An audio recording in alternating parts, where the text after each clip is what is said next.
Who's standing out? Who has stood out for you in these first couple of days? A bunch of them have. They pick and choose from yesterday to today. Um, wasn't as active in the secondary, I thought, today, but these guys they're learning. They're getting initiated into what an install is for in the NFL, and having to get it installed in the morning and go out and execute it in the afternoon, and some of them have to just learn how to do that. Freddie, what attracted you to the quarterback from Purdue, and what little bit can you tell about him so far? Well, he's accurate. He's relentless. Some of the characteristics that we like in quarterbacks. I don't know how much you can teach accuracy. You can fool with it a little bit, but if they're accurate in college, they're usually going to be accurate in the NFL. He's competitive. I mean, that's you have three quarterbacks. That's the fourth one. What do you need out of him over the next couple of months? Just show improvement. Just like everybody. That position, everybody likes to treat the quarterback position differently, but that position's like all the rest. They need to show improvement. They need to work every day too, and just see where they're at the end of all this. You got a lot of kickers, a lot of punters, a lot of special team specialists. Is it fair to say that the special teams is going to undergo the biggest change of any of your units? Well, it's going to go through the biggest changes. We're going to be better on special teams. Personnel-wise, we'll be better. We'll be better on special teams. I promise you that. Did you get to see the Scottish Hammer punted on? Not yet. He's dealing with a little thing. We don't want to press anything right now, and so we'll see. There's plenty of time for that. You like the nickname? I love it. Love the nickname. It beats me having to give him one. Greedy made some plays today. Saw him have a pick in one-on-one drills and then a couple breakups. What did you say about the day that he had? Well, I think Greedy just needs to continue to get better, just like everybody else. I mean, this is their second day, so they need to keep competing. Football is a game about one-on-one matchups in a team setting. And, Greedy needs to win his one-on-one matchups. And, when we're playing man coverage, the person doesn't need to catch the ball on Greedy. If balls are getting caught on Greedy, just like Denzel, it needs to be zone coverage. I didn't get to ask you about Donnie Lewis because he was drafted so late. I know he's not on the field right now. But what was you thinking about why you guys went ahead and got Donnie Lewis on the team? He demonstrated an ability to compete on an every down basis. He loves the game of football, and that's something we look for. It's unfortunate that he's not able to be out with us right now, but he'll be here soon enough, and we'll see what he can do. When you say that Scottish Hammer is dealing with something, is it an injury that will carry past the OTAs? Or? Yeah, I don't. It's not very significant, and it's more of a precautionary thing than anything right now. But when you don't opponent that you know really nothing about it, I mean that's got. Yeah, I don't think we need to. I mean, we don't need to like panic. It's May, and we've got OTAs, mini camp, training camp. We got a lot. I mean, we got 90 spots, 91 actually. So. Freddie, Greg Williams was here. There was a demand for his style of press man coverage, which led to the Denzel Ward pick. Steve Wilkes is known kind of for the opposite style of quarterback play. Will your style change on the team? Who's like giving you that? I don't know where you're getting the stats from. Where are you? There's some staff that he played less press man than anybody in the league last year. Yeah, I don't. I've read it. Yeah, I don't know that. I mean, I guess we'll have to wait until September to figure that out. Broader than is the philosophy of the cornerbacks changed under Steve Wilkes at all? No. What you did last year? Our philosophy at cornerback is to play the defender, and our guy doesn't catch the ball. And hopefully that's the way it was last year. I don't know. I'll let you judge that. But, I know Steve Wilkes pressured almost half the time when he was the defense coordinator at Carolina. So if you pressure, and you usually either zone pressure or it's a man pressure. It can't be anything other than that. But I don't know. You'd have to give me the stats to show anything other than that. And you're relying on the fact that the stats from last year is accurate too.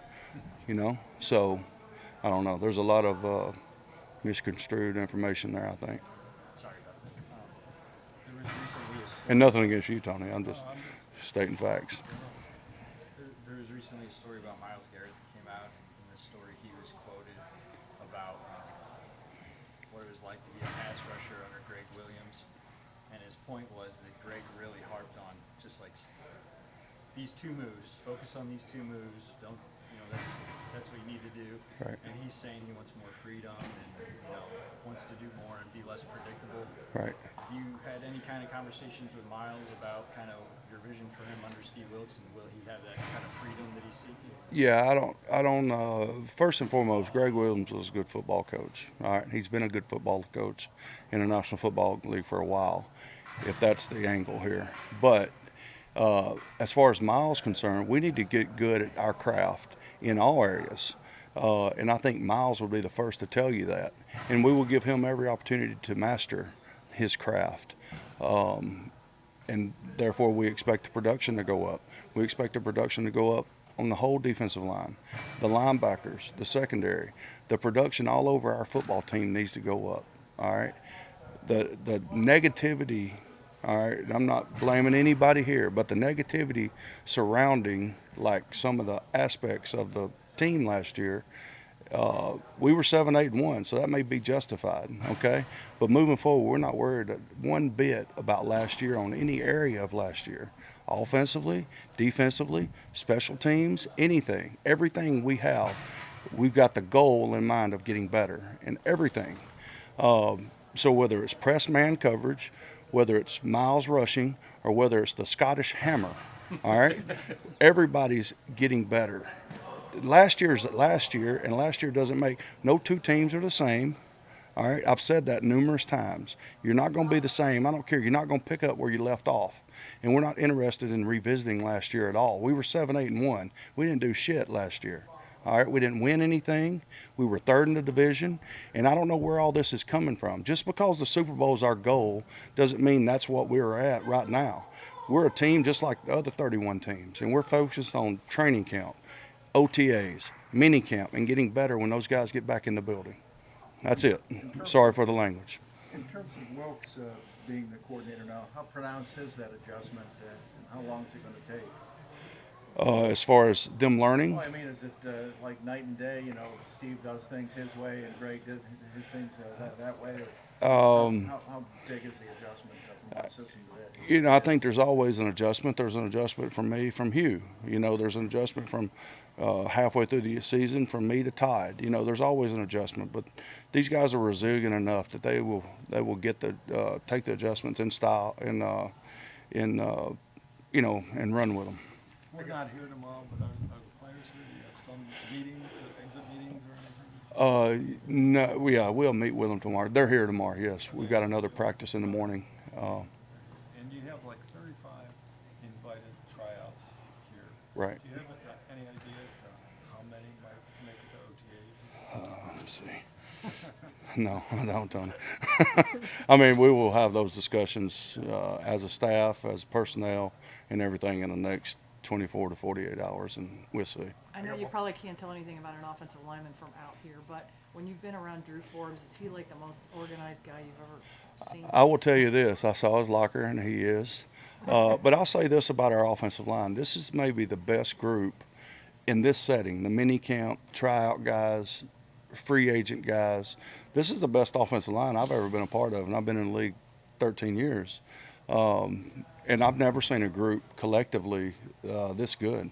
We can actually function on offense, and sometimes in this kind of camp setting, that's hard to do. But I mean, obviously, you seem like he hit it off with you when he was coming to visit.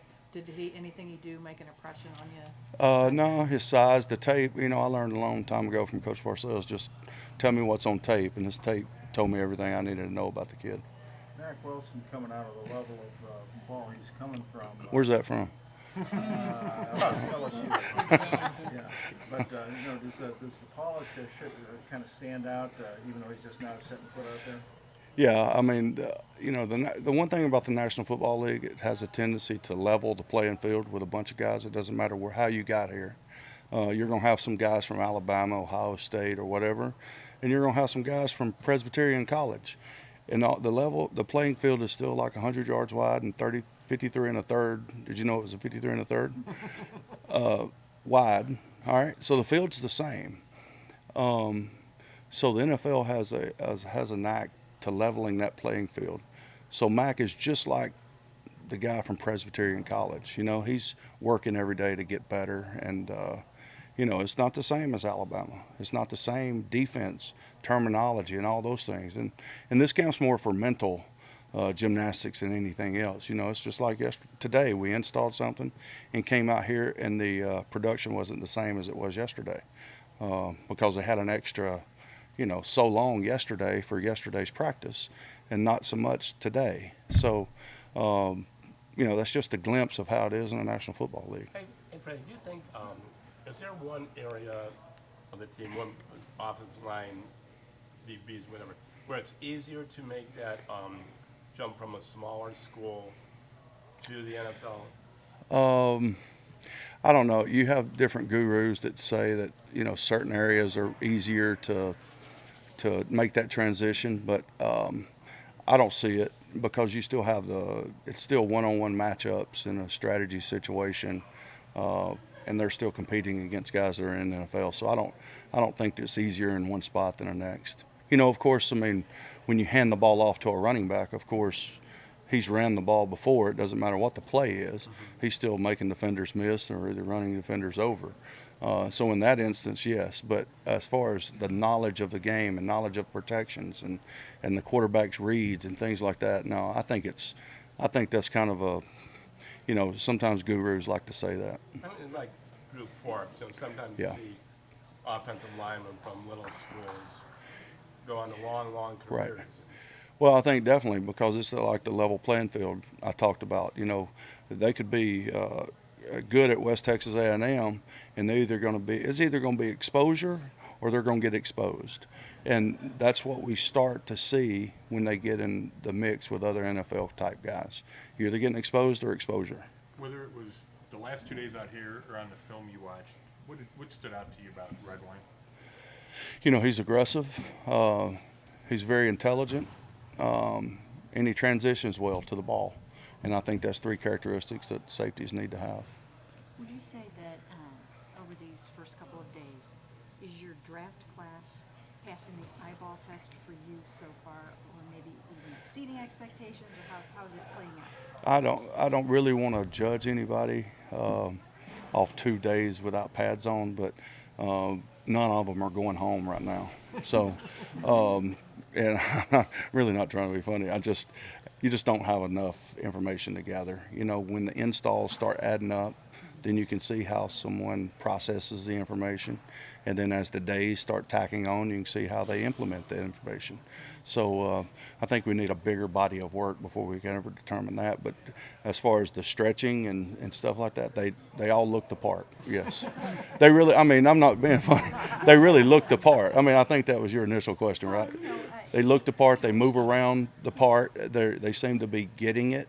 And, you know, sometimes it just needs to click with guys, and it seems to click with them. Yeah, I mean, even just over a while ago, I read a quote from Andrew Brandt saying that John Dorsey once looked out at rookie camp and at a fifth-round pick and said, "Wow, we messed up on that guy." Yeah. So it was 1 or 2 days into a rookie Yeah. camp. So I was just wondering, you know, are they passing your eyeball? Yeah, I'll have to get with John on that one. That's Not this game. yeah. Coach Parcells used to have a saying, he'd call people like that instant evaluators, because you don't give them a chance to prove you any different. But I'm not saying John's not like that, but he must have really messed up on that one if he said that. Is hoodie taking over for the dog pound? No, ma'am. It's just what was in my closet today upstairs. So I didn't have a chance to change between the walkthrough and that. Now, I don't know if I could do that. My daughters may not let that happen.